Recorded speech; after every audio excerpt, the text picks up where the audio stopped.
Hey everybody, how's it going? Today, I'm happy to bring you my 1995 Buick Roadmaster Limited. And this is going to be a full, in-depth tour of the Roadmaster. We'll start it up, show the engine, get an exhaust clip, and go over the performance data, take it on a detailed test drive, and show you a bunch of the features on the interior as well as exterior. And so, without further ado, let's go ahead and start it up. Let it run. The exterior color is known as bright white with light gray leather interior.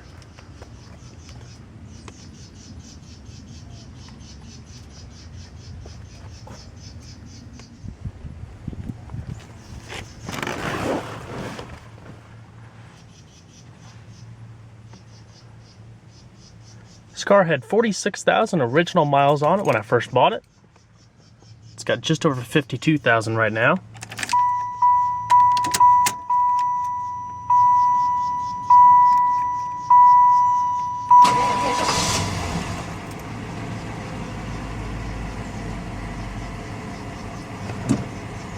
Very nice.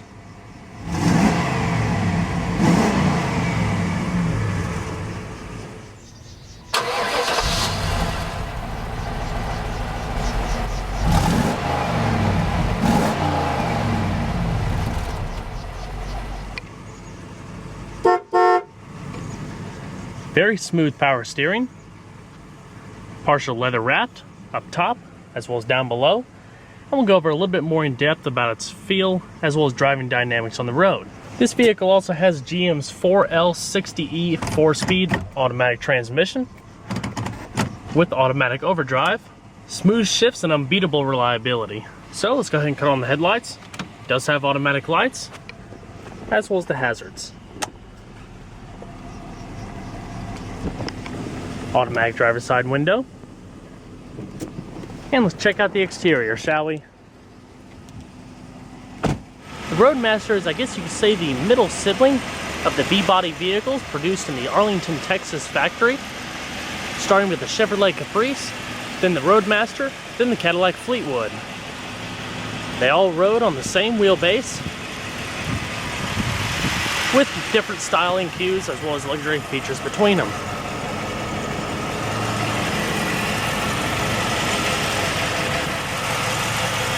Chrome bumper guards,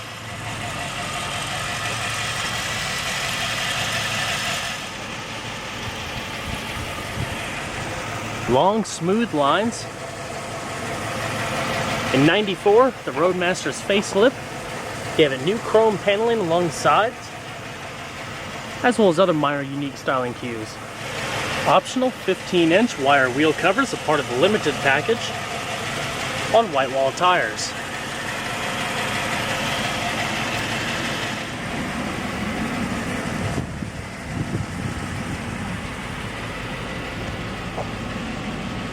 Like I said, the Roadmaster rides on the same 116-inch wheelbase platform as the Chevrolet Caprice, with an overall length of around 215.8 inches. Fender skirts over the rear wheels. Optional amethyst quarter vinyl roof in the rear, with integrated limited accent lighting. And as for the exterior lighting of the Roadmaster, cornering lights, your illuminated limited courtesy lights, beautiful unique touch of the Roadmaster, and your wraparound tail lamps.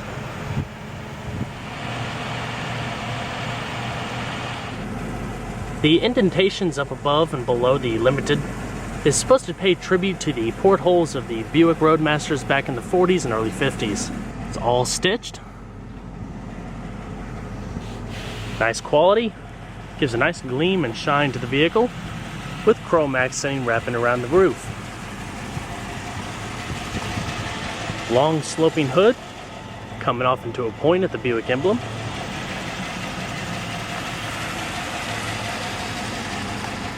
Factory color-coded door edge guards. Also has large wraparound chrome accented tail lamps, with your backup lights integrated into the rear bumper. simulated bumper guards on the rear.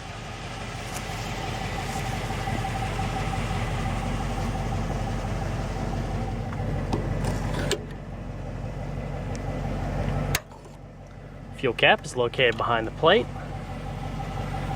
and it's all chrome accented. You also have a little insulation pad that comes on all these B-body vehicles. Prevents the plate from rattling up against the vehicle. Factory dual exhaust.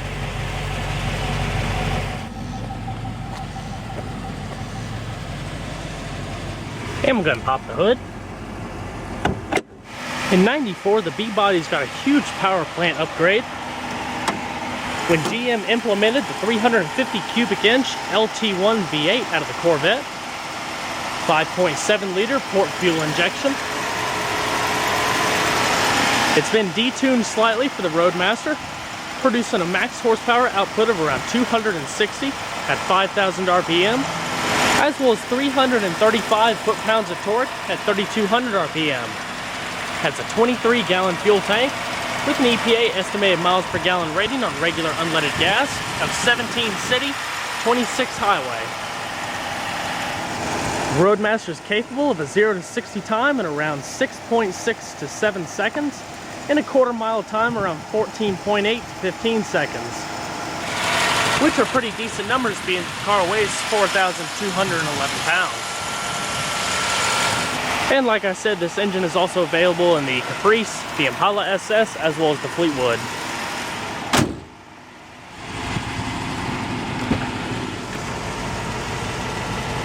Large doors, faux wood accent paneling. It's also all padded, soft material across the doors, as well as the armrest.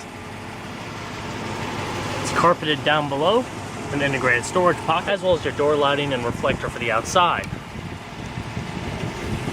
Power locks, power windows, power mirrors, all of your power seat functions are here.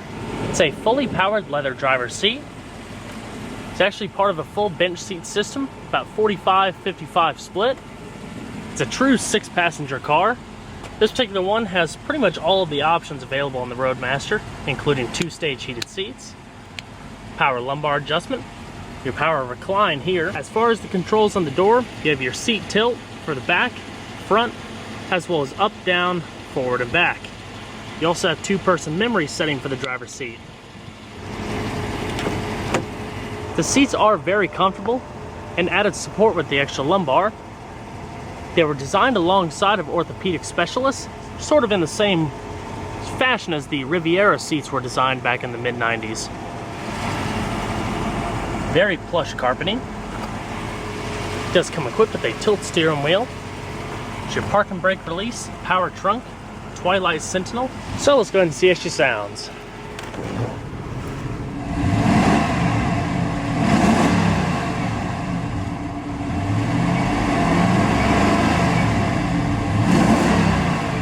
And with the speedometer movement, it's kind of just something finicky that happens with a lot of GM speedometers. Fantastic sounding car.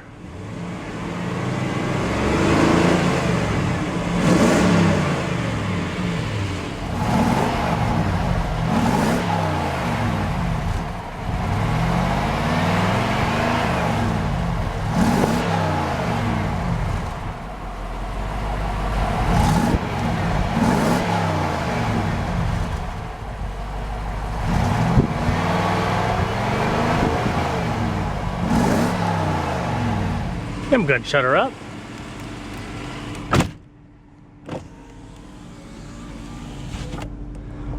You do have electronic climate control with 1-touch automatic. Your different zones. A defogging mode, rear defrost, front defrost, temperature, as well as vent and automatic. As far as the sound system equipped in the Roadmaster, it comes standard with the 6-speaker concert tune audio system, providing a nice audible range and tone, as well as bass response and treble. A short while after I bought the car, I was actually using an iPod tape adapter, since the vehicle didn't come with a tape deck, and the tape player started going on the fritz. So I went online and I bought a newer Monsoon radio, which is a upgraded sound system for a newer Buick, with a custom auxiliary input for plugging in iPods as well as phones and so on and so forth, which is quite nice. So now I still have the factory look, which I'm a huge fan of, with the modern technology adaptive to it. It's a pretty good crowd for a Saturday, and the manager gives me a smile. Your various equalizer settings, set the clock, preset stations, as well as source between your tape deck and AM and FM. You could get these radios with a CD player that would go right up here, but being that I use my iPod, I really didn't have a need for one. Large dash, extends far into the windshield. It's also fully padded all the way across. The face of the dash is actually covered in a sort of like a rubberized compound that gives a nice, smooth, soft touch to it instead of it being just plastic.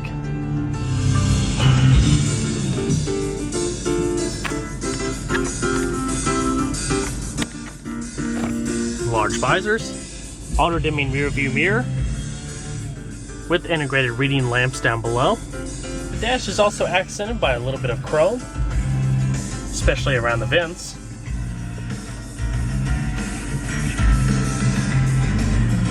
This vehicle also comes equipped with the Dynaride suspension. For the Roadmaster, there were two different options, Dynaride or Grand Touring suspension. The Dynaride is the more softer riding suspension out of the two.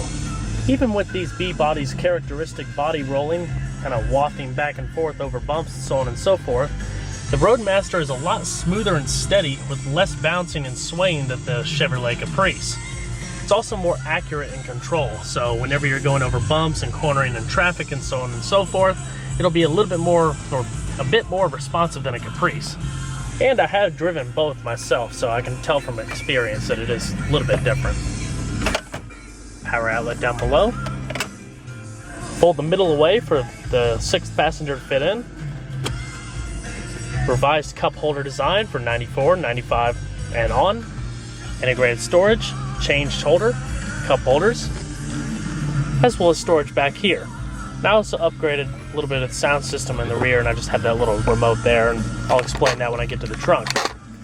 The way the auxiliary input works is that you plug it in, and it overrides the preamplifier as well as the tuner in the radio, and it works just as good as CD quality. You also have places for tapes as well as CD cases.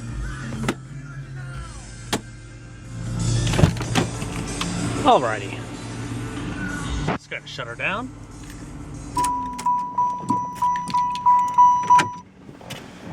Now let's check out the back seat.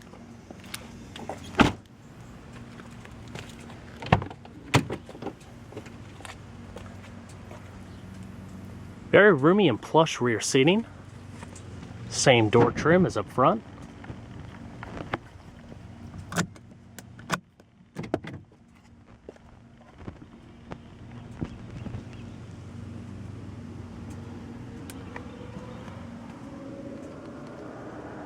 Excellent comfort.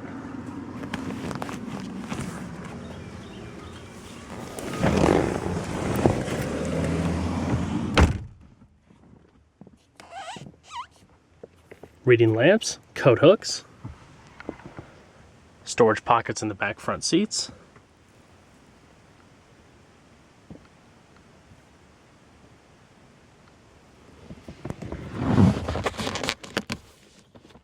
Rear cup holders, storage. Just have a large C-pillar. It's your third brake light.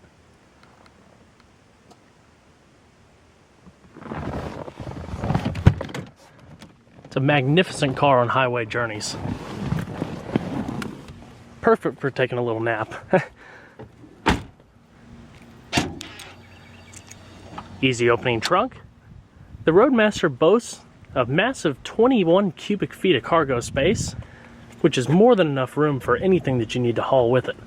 Now I will make mention I did put a 12-inch box in the back. It's a 12-inch Kicker CVX Comp V with a 1000 watt high phonics amp, just for a little bit extra bass in the back. But I will make mention also, and I found this out after I put this in, regarding build quality of the Roadmaster, the panels are extremely solid. There is very little, if at all, rattle in this car, especially in the interior. So I'm very impressed with it. Oftentimes you can't even tell it's in there because the trunk, there's virtually no rattle coming out of it, which is quite nice. It does have some interior illumination right there that comes on when you turn on the headlamps for the vehicle. It also has a power pull-down feature.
You have the same power adjustments on the passenger seat as well as the driver, including the heat and lumbar.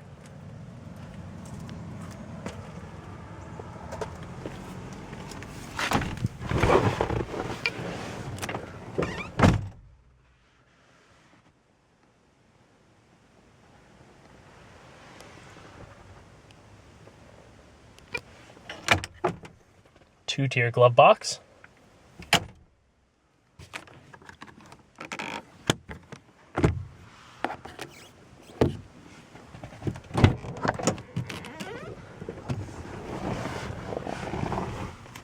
Fantastic car.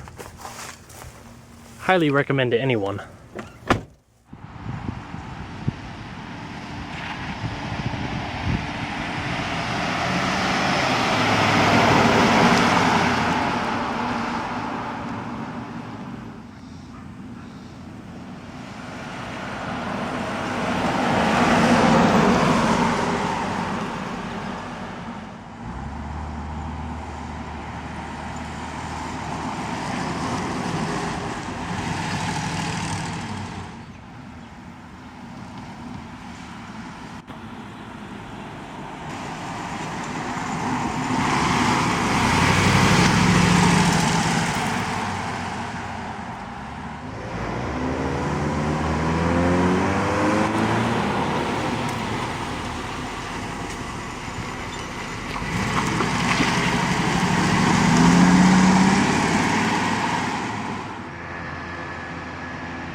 Roadmasters absolutely soaks up the bumps on the road. Doesn't matter what kind of surface.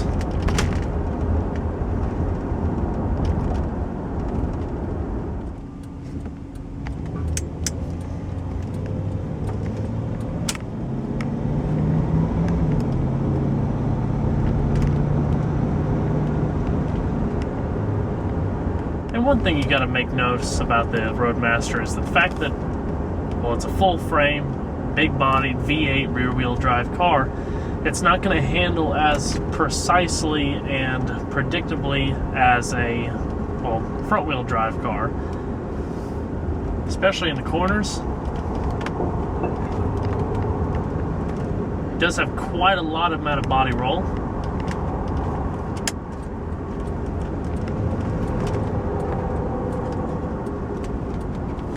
But that's pretty much common for these vehicles.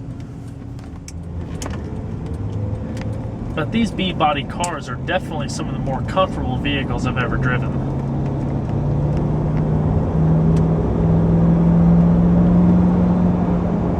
That LT1 sure packs a heck of a punch too. A huge improvement from the 305 that came out initially in the early 90s, or that was used in the facelifted cars when the Roadmaster and the Caprice came out in 1991.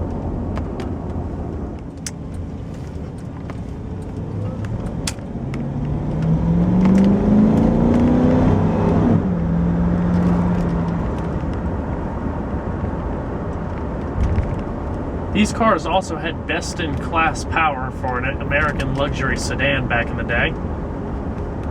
At least before Cadillac came out with the Northstar V8 and the DeVille.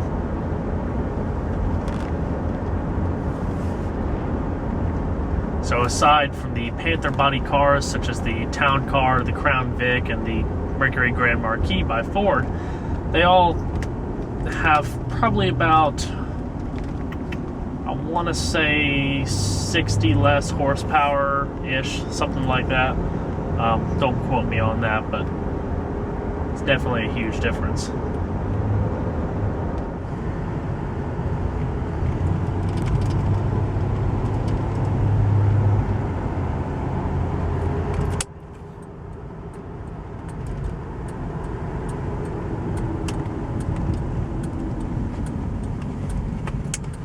Let's go ahead and make our way to the highway.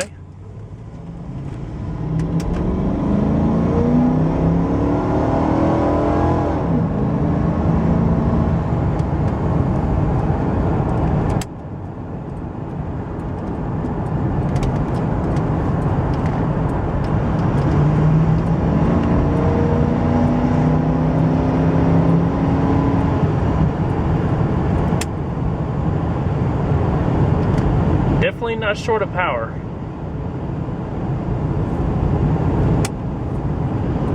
But it's all nicely controlled with, like I said, this transmission the GM put in these were newly revised from the ones that they paired with the 305 to provide better reliability, smoother shifts. It's definitely a nice package.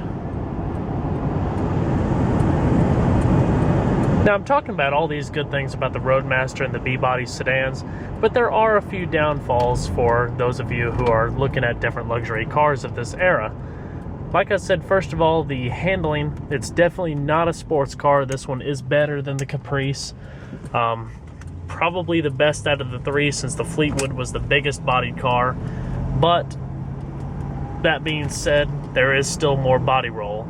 If you like that, which I personally favor that, then it's right up your alley. But if you're looking for something with a little bit more precision control, then it's probably not the right vehicle for you. It's also a very large car. You can probably see from this perspective how far that passenger door is and the dash is from the driver. You do have to reach a little bit depending on your seating position for the HVAC controls, as well as some of the power features in the radio. Another thing I'd like to point out, which kind of griped me, which I think is kind of a design flaw in the way the seat is designed, with the heater controls, if you feel inside the seat here, there's a hard plastic portion that the padding is wrapped around. If you're not careful, this is already like it when I bought the car, it can pop through the seat right there. Now, I'm going to get that replaced eventually, but just something to watch out for. If you're climbing over this area, it can pop through. And this side, which is still perfectly fine, but you can see the stress that it puts on it. But there's just something about these vehicles I just find so attractive. You can find them very cheap these days. Low cost maintenance, easy to fix. It's just a great daily driver for anybody wanting a nice, comfortable car. I would highly recommend one to anyone.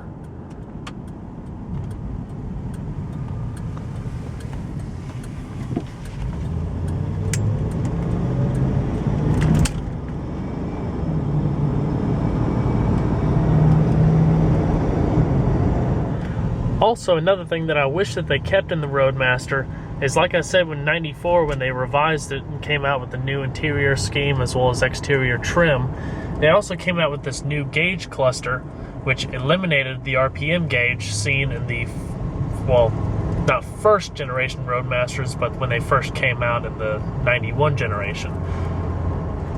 Not that it is absolutely necessary, but I'm a fan of analog gauges, and, well, more the better.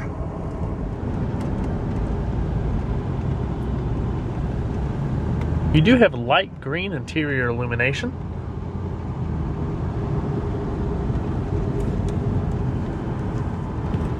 As well as cornering lights on each side of the vehicle when the turn signal is activated.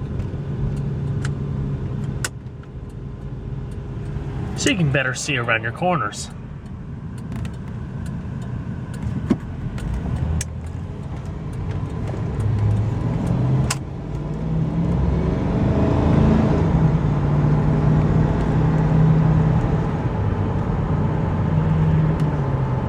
Well guys, I hope you enjoyed this in-depth review of the 1995 Buick Roadmaster. I highly suggest checking out one of these cars if you're interested in the older luxury vehicles. Wonderful value, impressive ride quality, and a nice amount of luxury features, all at a great price. And if you're lucky enough to find one as nice as condition as the one I was able to find myself, you won't be disappointed, I guarantee. There's a lot more where that came from. Take care, everybody.